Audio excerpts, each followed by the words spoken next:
আসসালামু আলাইকুম রহমতুল্লাহি বারাকাতুহু। অন্যান্য আদালতের মতো ইনকাম ট্যাক্সেরও কিন্তু আদালত আছে। এখানে আপনি যদি কোনো ইনকাম ট্যাক্সের বিষয়ে যদি আপনি সংক্ষুব্ধ হন যে না আমার ব্যাপারে সঠিক সিদ্ধান্ত নেওয়া হয়নি, তাহলে কিন্তু আপনি আপিল করতে পারেন। যিনি ইনকাম ট্যাক্সের ব্যাপারে সিদ্ধান্ত দেন তাকে বলে সাধারণত deputy commissioner of tax related বিষয়ে আপনি যদি সংক্ষুব্ধ হন, ডিসিটির কোনো সিদ্ধান্ত যদি আপনাকে কোনো ব্যবসায়ী প্রতিষ্ঠানকে যদি মনে হয় যে তিনি ন্যায় বিচার পাননি বা তার ট্যাক্সটাকে সঠিকভাবে অ্যাসেসমেন্ট করা হয়নি অথবা তার উপরে যে ট্যাক্স আরোপ করা হয়েছে সেটা বিধিসঙ্গত হয়নি, তিনি তাহলে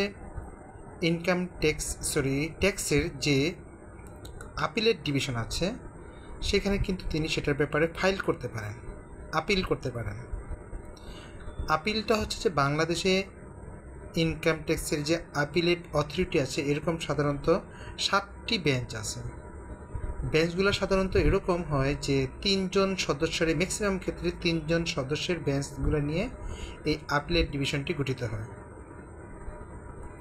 3 জনের মধ্যে একজন থাকেন একজন সুপ্রিম কোর্টের একজন সিনিয়র লেভেলের একজন জাজ থাকেন, উনি থাকেন সাধারণত উক্ত আপিলেট যে টিম আছে সেই টিমের একজন প্রেসিডেন্ট। আর এই যে 3 জন সদস্যের যে টিমটি, এটি সাধারণত গভর্নমেন্ট বা বাংলাদেশ সরকারের ওয়ার্ডের মাধ্যমে তাদেরকে নিয়োগ করা হয়ে থাকে। এখন এই 3 জন সদস্যই তারা কি করেন, এই ব্যাপারে আপিলেট ইনকাম ট্যাক্স অথরিটি হিসেবে তারা সেখানে সিদ্ধান্ত প্রদান করে থাকেন। সো বাংলাদেশে এরকম 7টি আপিলেট ইনকাম ট্যাক্স অথরিটি আছে। তারা ইনকাম ট্যাক্স রিলেটেড ডিসিটি এবং হচ্ছে যে অ্যাপিলেন্ট আছে মানে আবেদনকারী আছেন তাদের মধ্যকার যে ডিসপিউট সেটা তারা সমাধান করে থাকেন। এখন আমরা একটু জানবো যে তারা এই আপিলগুলো কিভাবে ডিসপোজ করে থাকেন, কীভাবে সমাধান করে থাকেন। এটা ইনকাম ট্যাক্স অ্যাক্টের সেকশন 288-এ তারা কীভাবে সেটা সমাধান করবেন সে সমাধানের ব্যাপারে আলাপ করা হয়েছে। চলুন একটু সেটা জেনে আসি আজকের ভিডিওটির মাধ্যমে। Procedure to be followed to dispose of appeal. যদি ডিসিটির সিদ্ধান্তের বিরুদ্ধে যখন আপিলেন্ট আপিল করে তখন তার আপিলটা কীভাবে তারা সমাধান করে সর্বশেষ সমাপ্তির দিকে যায়, সেই সমাপ্তি যাওয়ার যে প্রক্রিয়াটা সেই প্রক্রিয়াটা সম্পর্কে বলা হয়েছে। আমরা একটু দেখে আসি, খুব কঠিন কিছু নয়, খুবই সহজ।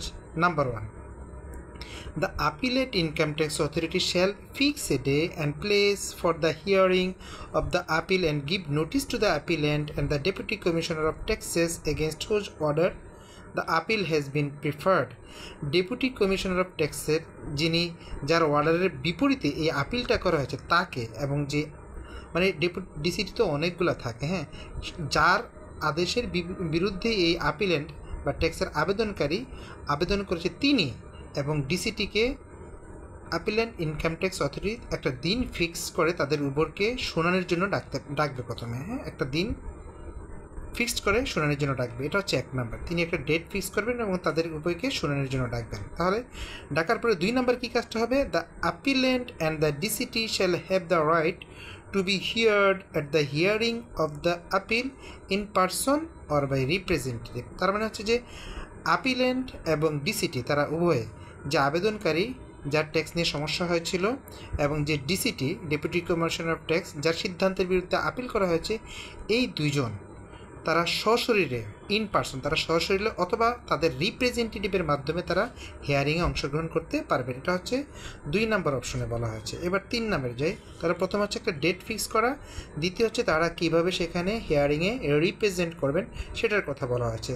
দে can represent through their representative or their face the hearing in appeal by in person.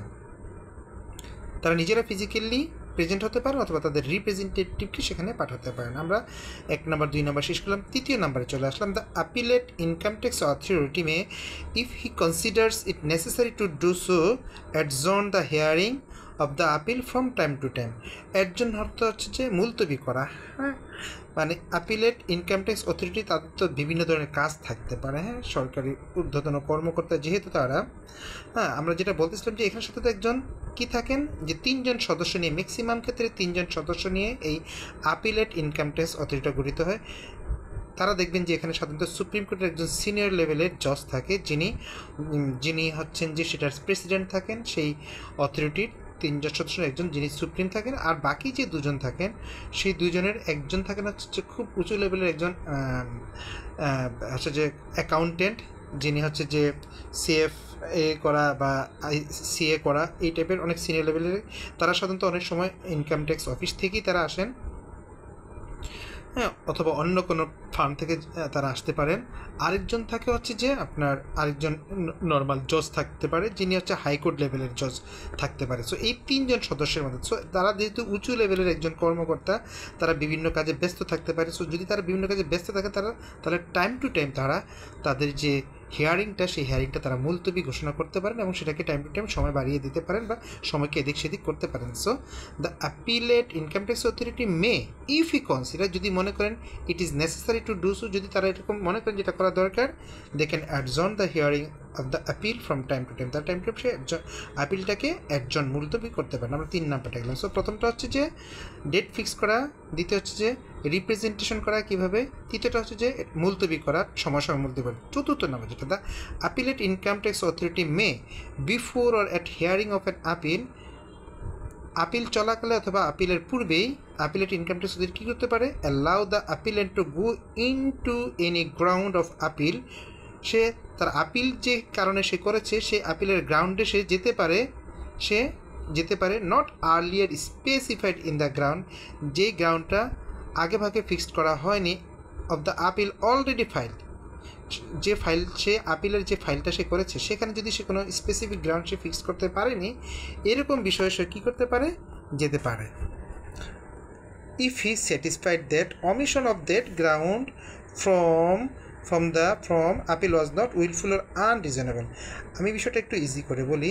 ধরেন সে আপিল করেছে ডিসিটি সিদ্ধান্তের বিষয়ে, যে বিষয়টা সে আপিল করেছে সেই সিদ্ধান্তটা সে যদি মনে করে হিয়ারিং চলাকালে যে এটা মানে গ্রাউন্ডটা স্পেসিফিক ছিল না অথবা গ্রাউন্ডটা স্ট্রং নয়, সে ইচ্ছা করলে সেই গ্রাউন্ডকে কী করতে পারবে, টাইম টু টাইম চেঞ্জ করতে পারবে। হ্যাঁ, সে যদি মনে করে তার উইলফুল বা আনরিজনেবল, সেটা সে যদি মনে করে না এটা আসলে যুক্তিসঙ্গত হয়নি বা আনরিজনেবল, তাহলে আপিলেন্ট যে উনি সেটা কী করতে পারে, চেঞ্জ করতে পারে।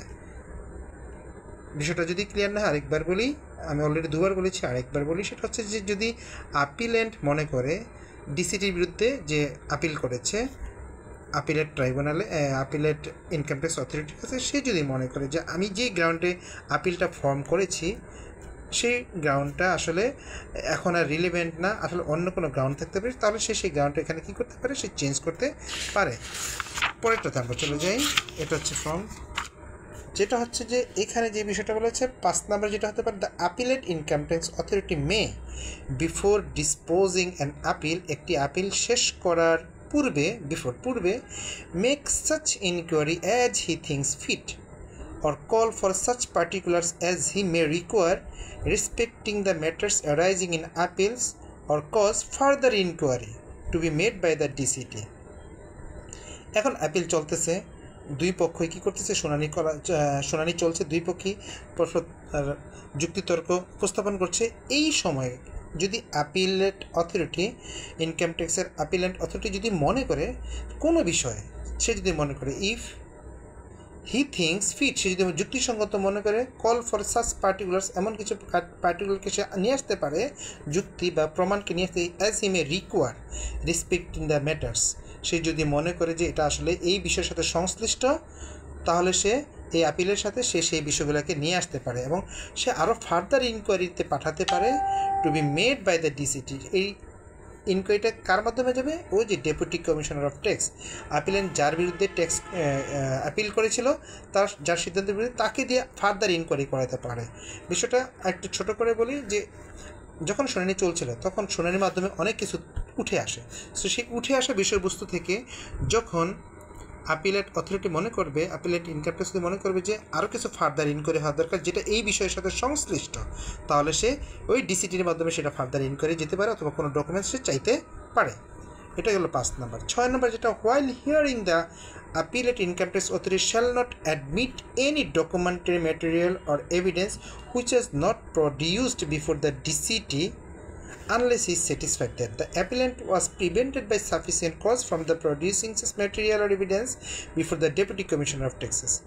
মানে হচ্ছে যে আমি একটু আগে বলে নিই, ধরুন হচ্ছে যে সে যে বিষয়ে মামলা আপিল করলো, সে এমন কিছু ডকুমেন্টস ডিসিটির কে শো করেনি, তাদের ডিসিটির কাছে তো সে আগে ন্যায্য বিচার পায়নি বলেই অ্যাপিলে এসেছে, কিন্তু ডিসিটির কাছে সে এমন কিছু পেপার সাবমিট করে নাই যেই পেপারগুলো এখন সে আপিলেট ডিভিশনে এসে আপিলে এসে সাবমিট করছে, সেই ধরনের পেপার সাবমিট করা যাবে না।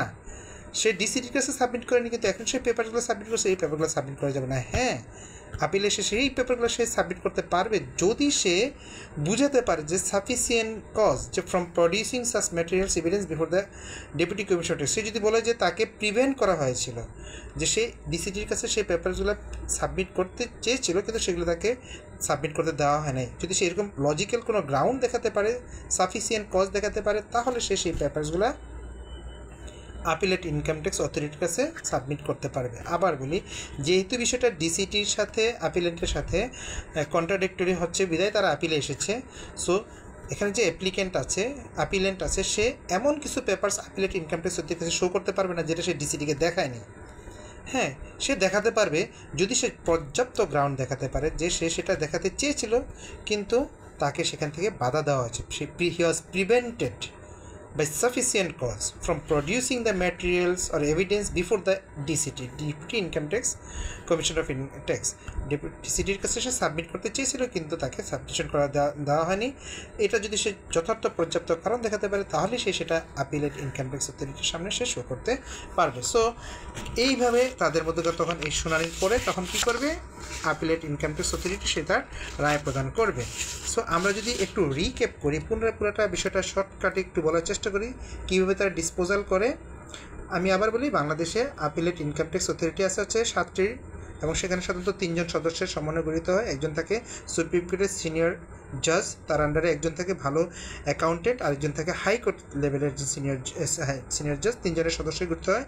তারা সাধারণত ডিসিটি এবং যে ট্যাক্স পেয়ার তার সাথে যখন প্রবলেমটা হয়, যখন ট্যাক্স পেয়ার ডিসিটির বিরুদ্ধে আপিল করে তখন তারা সেই সংক্রান্ত সমস্যাগুলোর সমাধান করে। এখন সেই সমাধানগুলো কীভাবে করে, সেই প্রসিডিউরটা কি সেটা আমরা আজকে পড়ছিলাম। তার মধ্যে প্রথমটা হচ্ছে একটা দিন তারা ইনকাম ট্যাক্স যে আপিলেট অথরিটি আছে তার একটা ডেট ফিক্স করে, তারা দুইজনকে হিয়ারিংয়ের জন্য ডাকে, তারা সশরীরে আসতে পারে অথবা শরীরের বাইরে আসতে পারে, রিপ্রেজেন্টেটিভ দিয়ে আসতে পারে। তারপর তারা কি করে, তারা সেখানে টাইম টু টাইম তারা সেই হিয়ারিংয়ের সময়টা মুলতবি করতে পারে, টাইম বাড়াতে পারে, তাদের পাওয়ার আছে সেই অথরিটির, আপিলেট ট্রাইব্যুনাল অথরিটির। এবং আপিলেট ইনকাম ট্যাক্স অথরিটি তারা আরেকটা যেটা করতে পারে সেটা হচ্ছে যে আপিলেন্ট আছে, আবেদনকারী আছে, সে তার ডকুমেন্টসগুলো কী করতে পারে, টাইম টু টাইম চেঞ্জ করতে পারে। সে যদি মনে করে যে আমি এই গ্রাউন্ডটা সঠিক হয়নি, যখন হিয়ারিং চলাকালে সে সেটা কী করতে পারে, সে সেটা চেঞ্জ করতে পারে। পঞ্চমত যেটা, সেটা হচ্ছে যে ইনকাম ট্যাক্স অথরিটি যদি মনে যে আপিলেট ট্যাক্স অথরিটি যদি মনে করে যে না আরও ফার্দার ইনকোয়ারি দরকার আছে, তাহলে ডিসিটি আন্ডারে সে ফার্দার ইনকোয়ারির জন্য সে অথবা ডকুমেন্টস সাবমিটের জন্য সে পাঠাতে পারে। সর্বশেষ যেটা, সেটা হচ্ছে যে যদি আপিলেন্ট এমন কিছু পেপার সাবমিট করে যেটা সে ডিসিটিকে দেয়নি, সে সেটা সাবমিট করতে পারবে না। হ্যাঁ, যদি সে লজিক্যাল গ্রাউন্ড দেখাতে পারে যে আমি ডিসিটির সাথে এগুলো সাবমিট করতে চেয়েছিলাম কিন্তু ডিসিটি এগুলো সাবমিশন করতে দেয়নি, যুক্তিসঙ্গত সে কারণ দেখাতে পারে, তাহলে হচ্ছে সে সেই পেপারসগুলো লজিকগুলো সে আপিল ইনকাম ট্যাক্স অথরিটির কাছে সেগুলো সাবমিট করতে পারে। তখন তাদের আলাপ আলোচনার ভিতরে তখন সাধারণত তাদেরকে ডিসিশনটা দিয়ে থাকে। এইভাবে বেসিক্যালি আপিলের যে প্রসিডিউরটা, সেই প্রসিডিউরটা চলতে থাকে। আশা করি অনেক সহজভাবে বাংলা ভাষায় পয়েন্টগুলো ধরে ধরে বোঝানো হয়েছে। যারা ইনকাম ট্যাক্স ডিসিটির বিপক্ষে যারা আপিল করতে চান তারা এই প্রসিডিউরটা মনে রাখবেন। আশা করি ভিডিওটি আপনাদের উপকারে আসবে। ধন্যবাদ। আসসালামু আলাইকুম ওয়া রাহমাতুল্লাহ।